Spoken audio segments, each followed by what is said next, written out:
Today, I want to talk to you about jealousy. Jealousy can be a very difficult thing to deal with because if you let it consume you, it will stop you from getting the thing that you're jealous of someone else having.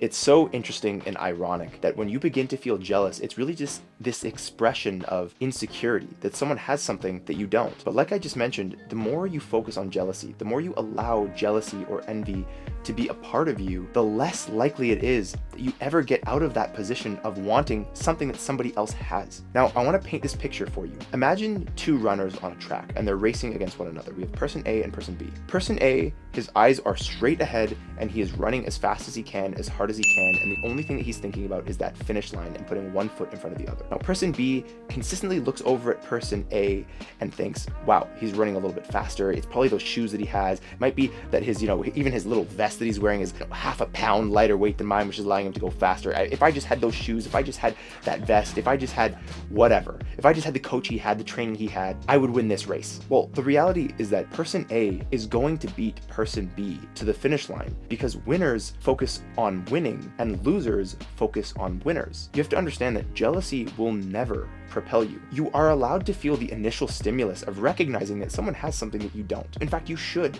You should feel that. If you want to actually achieve big things in life and you recognize that someone has achieved things or has things that you don't, I'm not the kind of person that says, oh, let go of those desires or you have to banish your ego. I don't believe that at all. I think you can integrate your ego, but you need to be really in control of how it's integrated deeper into yourself. So here's what you're gonna do. When you're jealous, I want you to recognize that the more you focus on the fact that they have something, you're upset that you don't have what they have, the less action, the less time you're putting into actually getting that thing. What you need to do is recognize that yes, they have things or they've achieved things, which should paint a picture to you that those things are achievable, they're doable, they're attainable. That's what that should do for you. And so whenever you feel that jealousy, you need to stop and realize this is the universe signifying to you that that thing over there, it's possible. Someone can get it, which means you just need to back solve how they did it. Because remember guys, success leaves clues. Success leaves clues. It doesn't operate completely in the darkness. It doesn't operate completely under the radar because whatever you achieve, if it's big enough, if the achievement is big enough, people will see it. That's just the very nature of achievement. You cannot hide achievement if they're that big. People will begin to see because it has ripple effects. It impacts other people. If you achieve certain things, again, it will impact other people. And so you need to back solve and remember that success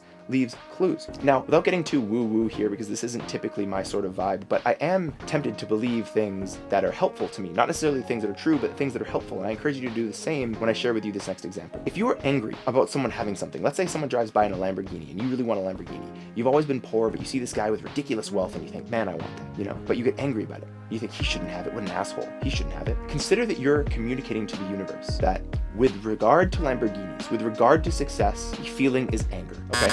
So the universe might not accept, it might not hear the intricacies of your opinion, which is, I'm frustrated that he has it because I want it. It might get misconstrued, and what might happen is that your subconscious or the universe or whatever you want to call it conceives that your opinion about Lamborghinis and about success in general is a negative one. And so what is it going to do? It's going to push those things further and further and further out of your life. However, if you return to that first thing I said, which is, wow, he has a Lamborghini, he has all that money, he has that beautiful girl on his arm, he has X and Y, that position in that company, that title, that amount of subscribers. If you have a negative feeling towards that, you're moving further away, both because you're wasting your time with negative energy, negative emotions, and because of that more woo-woo, which may or may not be true, but is definitely helpful to believe, idea that you're communicating to your subconscious and the universe or God, whatever you want, that regarding this thing, success, fame, money, regarding those things, negativity is what we feel. That's what you're communicating. And so practically speaking, whenever you're jealous, this is something I've learned for myself. Whenever you're jealous, catch yourself feeling negativity, and that's what you need to cut. It's not about forgetting or not realizing that they have something that you don't. That's fine. That's good. Like I said at the beginning of this video, that's a good thing. Recognize that they have something you don't. That'll tell your subconscious, what that'll tell even your conscious brain, now that you've brought your attention to it, is that it's possible. And every single time you visualize that in your mind, that it's possible, you are making it more and more probable. So consider that next time you're jealous. I'm not telling you to completely do away with jealousy. I'm telling you to use it as a marker that will help you bring the awareness to something being possible and transmute that into the likelihood being more and more probable for yourself. Because now you know it's achievable, it's attainable, and now you remember to spend less time upset by the fact that they have it and more time excited by the fact that you will. Thank you so much for watching. My name is Spencer with Must Become. Always remember that your potential is your obligation, and so what you can become, you must become.